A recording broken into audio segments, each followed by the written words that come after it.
The Middle Ages spanned from the 5th to the 15th centuries. It was a time of immense change in Europe. The Roman Empire had crumbled, emerging kingdoms filled the void. Charlemagne briefly united Western Europe. Viking raids shaped the political landscape. Powerful monarchies grew, trade and cities flourished. Setting the stage for the Renaissance, universities and new technologies emerged. Remarkable achievements in art and architecture explore the feudal system, daily life and religion, uncover the richness and complexity of medieval Europe. At the heart of medieval society lay the feudal system. This hierarchical structure shaped relationships and obligations. It provided a framework for governance and military service. At the top of the pyramid stood the king. He granted land, known as fiefs, to his most trusted nobles, called vassals. In return for these lands, vassals swore loyalty to their king. They pledged military support in times of war. Vassals could further divide their land. They granted it to lesser nobles, creating a chain of obligation. At the bottom of the pyramid toiled the peasants. They made up the vast majority of the population. Peasants worked the land owned by their lord. They paid taxes and provided labor in exchange for protection. The feudal system was built on a complex web of mutual obligations. It ensured order and stability in a time of frequent warfare. However, this system also reinforced rigid social divisions. It limited social mobility.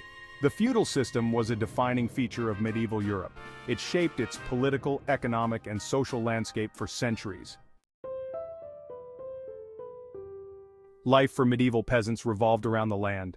They formed the backbone of the feudal economy. From dawn till dusk, their days were filled with back-breaking labor. They toiled in the fields, cultivating crops like wheat, barley, and vegetables. Men and women worked side by side.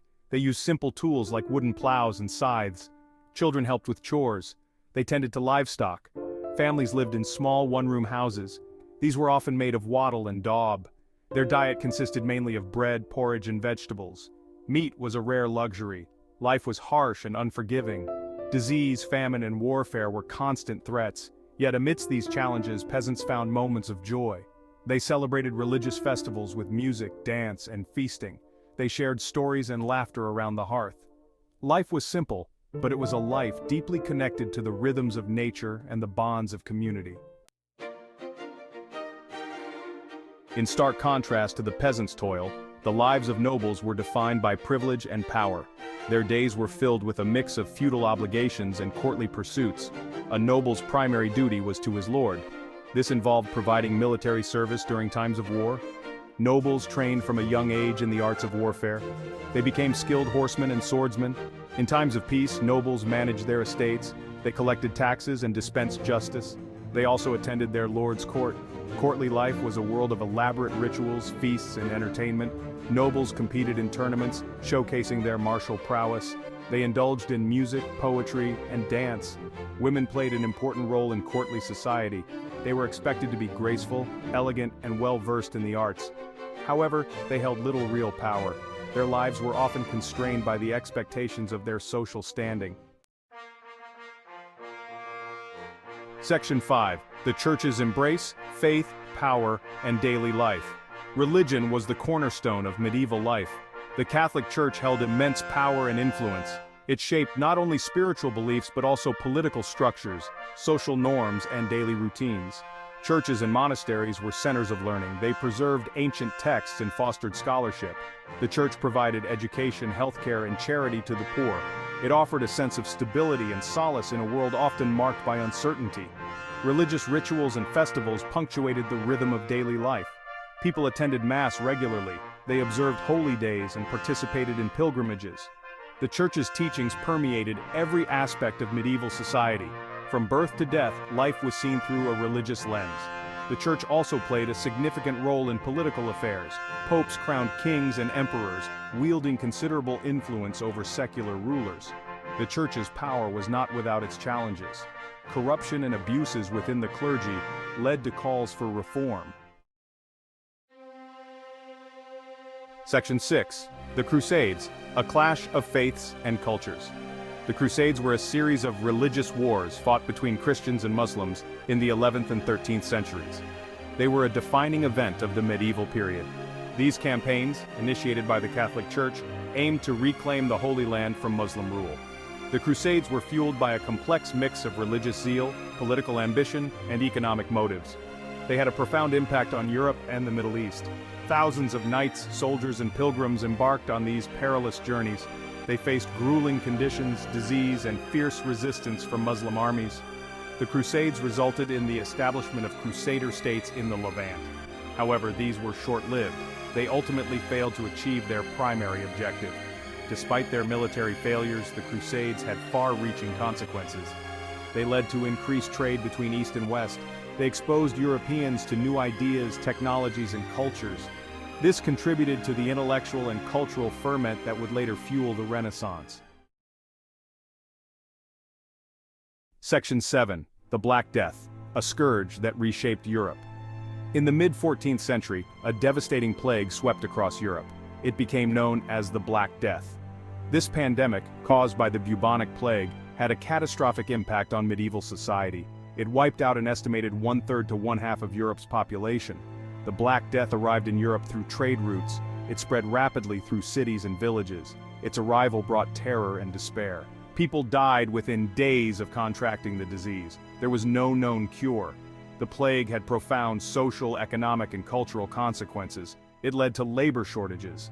This disrupted agricultural production and trade. It also challenged religious beliefs, as people questioned God's justice in the face of such suffering. However, the Black Death also had some unintended positive effects.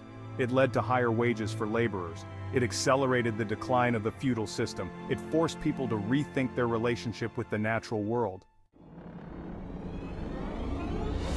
Section 8. Gothic Cathedrals, soaring heights of faith and architecture. The medieval period witnessed a remarkable flowering of architectural innovation. This was exemplified by the construction of magnificent Gothic cathedrals. These soaring structures, with their pointed arches, ribbed vaults, and stained glass windows, became iconic symbols of faith and human ingenuity. Gothic cathedrals were not merely places of worship, they were centers of civic pride and community life. Their construction was a massive undertaking. It often spanned generations. It involved skilled craftsmen, laborers, and artists. The soaring heights, the play of light and shadow, and the intricate carvings and sculptures were designed to inspire awe and wonder. They served as visual reminders of the power and majesty of God. Gothic cathedrals stand today as enduring testaments to the artistic and spiritual aspirations of the medieval world. They continue to inspire and captivate visitors from all over the globe. They offer a glimpse into the soul of a bygone era. Section 9. The Rise of Towns and Guilds, Seeds of Change. As the medieval period progressed, a new social and economic landscape began to emerge.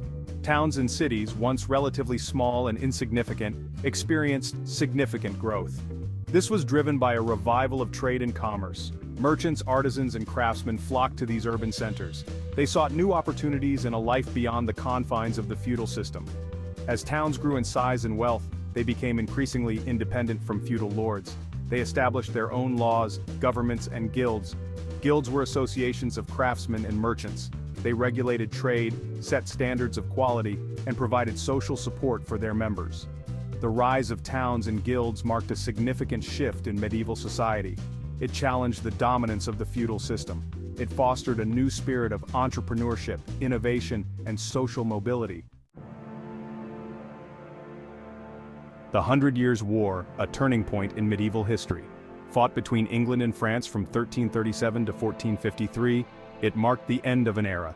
It reshaped the political landscape of Western Europe. Sparked by disputes over territory and succession, characterized by intense fighting and new military technologies, it had a profound impact, causing economic hardship. Yet, it fostered national identity and new governance. The war marked a turning point, signaling the decline of feudal warfare. Section 11. Conclusion. The dawn of a new era, the Renaissance. As the medieval period drew to a close, Europe stood on the cusp of a new era, the Renaissance. This transformative period, which began in Italy in the 14th century, marked a renewed interest in classical learning, art, and culture. It challenged the religious dogma and social structures of the medieval world.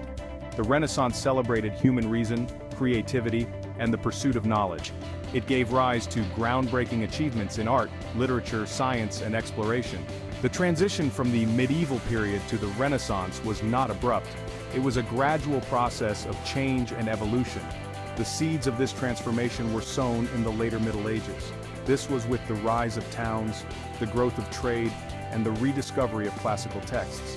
The medieval period, often misunderstood as a dark age, was a time of immense cultural, intellectual, and technological innovation. It laid the foundation for the Renaissance. It shaped the course of Western civilization.